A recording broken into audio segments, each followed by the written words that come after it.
All right, guys, we're back for another one. This one subject is wad flaring and why I do it. I'm also not saying that you need to do it, but I've had several people ask about it. I'd be shocked that it doesn't add to some form of consistency, and I'm going to show you an example here pretty shortly. But one of the reasons that I flare my wads, I've been doing this for quite a while, is because of powder migration. You know, I had actually originally noticed it in factory number 5 pheasant loads, Winchesters from years ago, you know, before I ever really got into hand loading.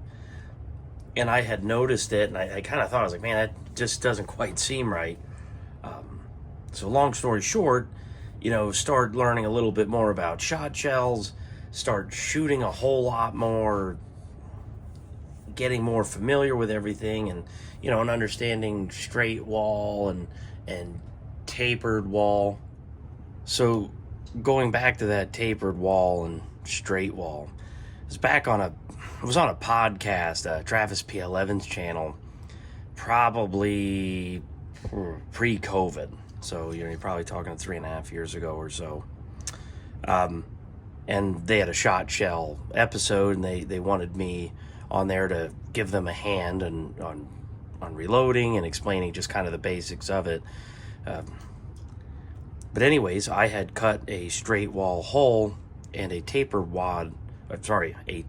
hole in half so that I could show this example off. So you could see the straight wall, right? It's literally completely, it's the same thickness going all the way down to the bottom. Okay, that's a old Federal. And then, now these aren't my favorite. I'm an old school AA guy, but this is a new school. Don't get too hung up on that. That's just for me cutting it. But this is a newer AA, and this has a separate base wad, but you can see that cup design in there. See that taper? So initially, as I had said, I noticed powder migration, and I had thought to myself years ago, you know, this can't be okay. You know, if you're, shouldn't you be burning powder in between the gas seal and the base wad? So it didn't make a whole lot of sense to me. And there's also a lot of recipes that will tell you to put, you know, sometimes straight and tapered, but a lot of times there's just enough powder to keep it in the straight portion of the hull, so it doesn't really matter. And then there's other times where they'll tell you, hey, you know, shove these AA that are meant for tapered hulls, shove these in straight walls. You know, that's all well and good, but at the end of the day, they're really not meant for that. So yeah, you've got the Wade Rush trick at Bubba Roundtree Outdoors where you can throw a piece of tissue paper and things like that. That's absolutely okay. I'm not saying that method doesn't work. I go with the flaring method because it's free, it's easy, and it's, you know, getting a piece of tissue paper to me and then going and flaring this out is really basically the same cost. It's almost nothing. It's just labor. So I just flare the gas seal.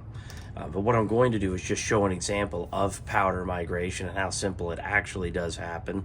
So I'm sacrificing potentially a little bit of blue dots. So you guys are pretty fortunate on that one. That's one of my favorites. And then I'm using a clear 12 gauge Cheddite hull. This is still from those same couple bags I bought from a guy near my old job that had I guess he had a reloading incident. So he's done reloading, and well, I got those for like $10 for like a couple hundred rounds. So anyways, I'm just gonna dump some blue dot in here. I don't know how much it is. It doesn't matter. We're not reloading anything. Probably, I don't know, probably 30 or 40 grains. So this is a fresh, out of the bag, non-flared. This wad hasn't been touched.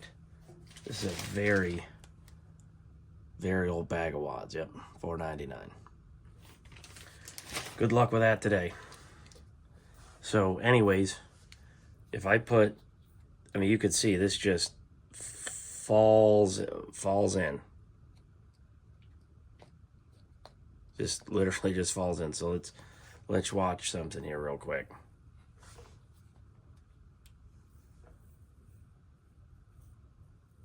Oh no! Wait a second. What's happening here? Right? See that? It's powder migration, my friends, and that's well, I'm trying to show an example of it, and you can see I've got powder on the top of the wad, and that's not jiggling around in your pockets or anything like that. That is just casually showing. Now, granted, once you seat this wad, even if you did not put a piece of tissue paper, even if you didn't flare this wad, the gas seal, the powder migration probably wouldn't end up being all that bad because you'd have the powder compressed. But the point is you're going to get powder migration pushing the wad down 100%, and you might still get powder migration depending on how much this shell is wiggling around in your pocket or traveling in your truck 6 hours west like I'll be doing here in a week. Well, it's really hard to say. With that being said, though, why not just, if you're making hand loads here, because we are talking about hand loads, we're not talking about target loads, right? We're talking about hand loads. So I'll just show you a couple ways that I can flare a gas seal. And I use a couple different methods because some are really easy to flare and others aren't. Like you could see, I can depress this piece of plastic real easy. Well, this isn't a real big deal. If I look at those BP 1044 for the 10 gauge, you are not doing that with your finger. That's a very rigid gas seal. It's very, very, very tough. So that's why I have this adjustable wrench here. Now, these are the methods I'm using, but you could literally do anything. You use the handle of a screwdriver. It doesn't really matter. You could use the ball on a reloading press if you wanted to try and flare a seal out. The point is you could do anything that you pretty much want. You just need to flare the gas seal, and you obviously don't want to damage it. So let me show you what I do with these. These wads are 1.25 ounce lead field wad. I actually use these for my 1.5 ounce 3-inch 12 gauge bismuth loads. So I'm just taking, this is a utility knife, okay? Nothing fancy. I'm literally using this rounded, smooth surface here that's metal. And if you look, see that plastic? And it doesn't, you don't have to do it this way. There are other ways to do it. I'm just showing an example of how I do it. Now, because this plastic is really, really supple, it's very, very soft. This one actually takes a lot more time to get some memory in the flare because of that. But you guys can probably see that. See that flare? Now let's try pushing it in the, now look at that. Doesn't drop in, I have to push it. See that? There's pressure the whole time. So let's try our powder migration theory here. Or mine.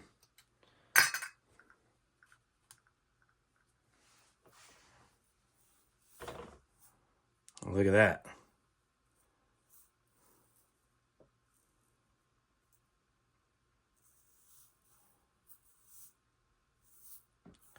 Well, that is a tapered wad in a straight wall.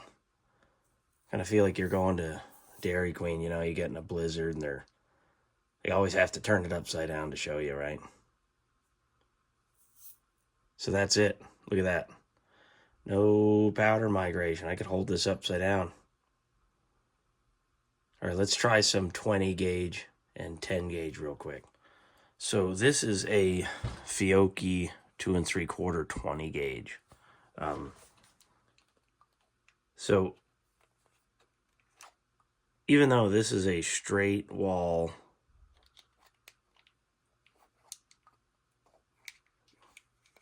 wad and it's a straight wall hole, not everything dimensionally is always perfect, and it is plastic once again. So I can just take that and drop that in. Now, keep in mind, I'm using little gunpowder for almost all of my 20 gauge. So you will see a little bit of powder migration here. So what I do with these, now this happens to be the Precision Reloading branded 1 ounce supersonic wad, and I forget which wad this is at Ballistics Products. It's just a rebadged BMP Italian steel wad. These actually really kick ass. These are a really good wad. So I'll do the same thing with these.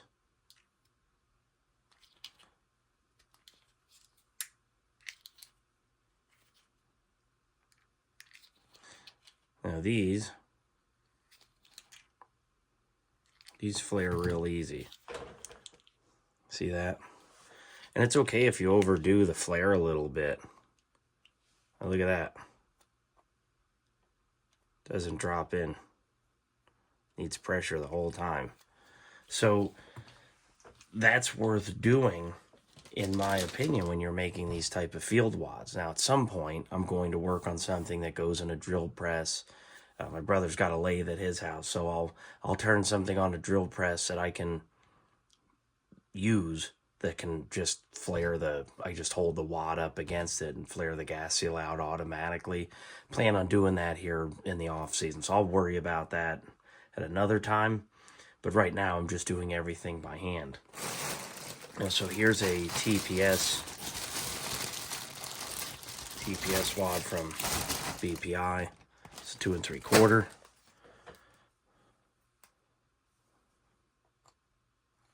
See that? See how that just falls in?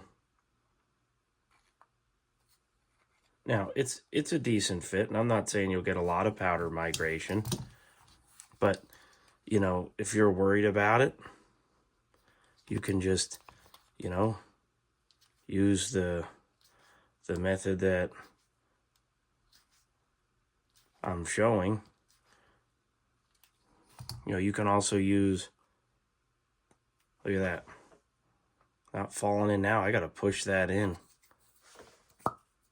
You hear that? Just on the gas seal itself. So it's, you know, I'm not saying you need to do this to everything, but I'm just throwing it out there. If you think powder migration's an issue, it's something you may want to work on. When I'm loading my TSS load with the TPS wads in these holes, I don't do it because I haven't noticed any powder migration with that. But I have noticed a little bit with these in the 3-inch Cheddite hulls. So I do some experimenting. I look, I check. If I see powder migration, I will flare it.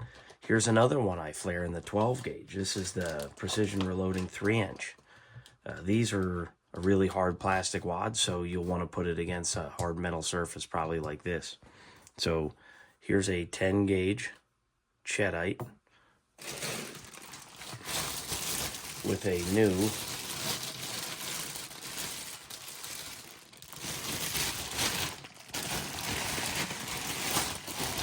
BP 1044.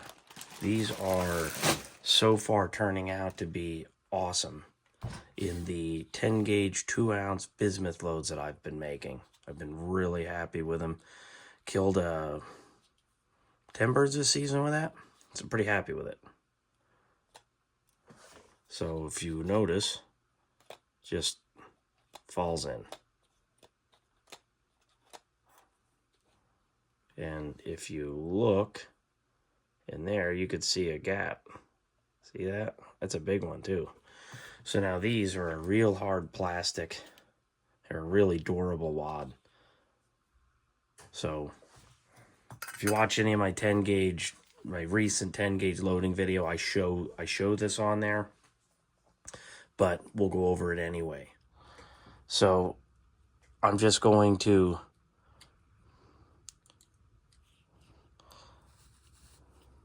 go around.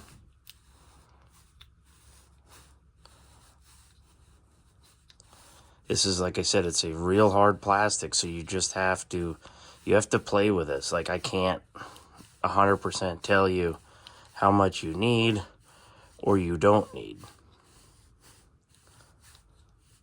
But I will tell you with 100% positivity that this will get rid of your powder migration issues, and you will get a damn good seal. Look at that flare. See that? Now watch this. I have a hard time getting it in there.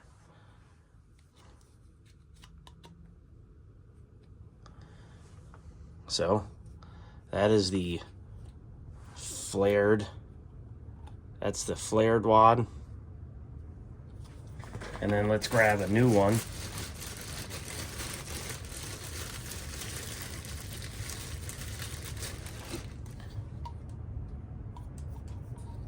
So that's new. And that's flared. So, you know, simple video, probably way too long-winded, but I'm giving you examples in a couple different wads. I'm actually showing you what powder migration is, what powder migration looks like, and then what it doesn't look like when you correct the issue. So feel free to use the piece of tissue paper first, then the wad, whatever floats your boat. But I'm giving you an option that's free. It's just a little bit extra work. So I think this should be helpful. I've had a lot of people ask me. I know it's an issue.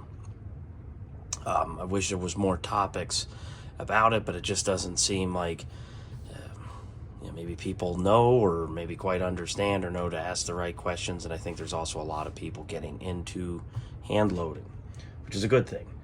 So the other thing is, I'm going to sign out here in a second. Same thing I've talked about at the end of my last video. People have asked, how can you help the channel out? This way to help the channel out is to go to my eBay store, which I will put right up here in the corner. It is the 10man-35.